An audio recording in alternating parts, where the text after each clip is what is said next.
தூத்துக்குடியில் தாழ்த்தப்பட்ட இன மக்கள் என்பதற்காக குடிதண்ணீர் கொடுக்க மறுக்கும் பஞ்சாயத்து தலைவரை கண்டித்து குடும்ப அட்டையை ஒப்படைக்கும் போராட்டம் நடைபெற்றது. வில்லிச்சேரி கீழக்கழனி பகுதியைச் சேர்ந்த தாழ்த்தப்பட்ட இனத்தைச் சேர்ந்த 60 குடும்பங்கள் வசித்து வருகின்றன.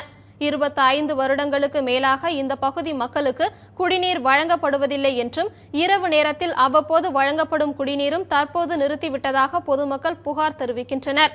தாழ்த்தப்பட்ட இனத்தைச் சேர்ந்தவர்கள் என்பதற்காக பஞ்சாயத்து தலைவர் தண்ணீர் கொடுக்க மறுப்பதாகவும், இதுகுறித்து அரசு அதிகாரிகளுக்கு பலமுறை புகார் அளித்தும் எந்த நடவடிக்கையும் எடுக்காததால் மாவட்ட ஆட்சியரிடம் மனு அளித்து முற்றுகை போராட்டத்தில் ஈடுபட்டனர்.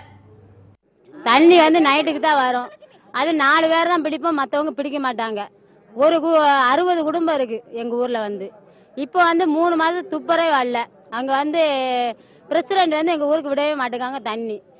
இடையில எங்கெங்க விடணுமோ அவங்க தெருவுக்கு ஃபுல்லா விட்டாங்க. எங்க தெருவுக்கு வரதை கட் பண்ணிட்டாங்க. நீங்க எங்க போனாலும் எங்கிட்ட தான் வரணும், எங்களை மீறி ஒண்ணு உங்களால செய்ய முடியாதுங்காங்க.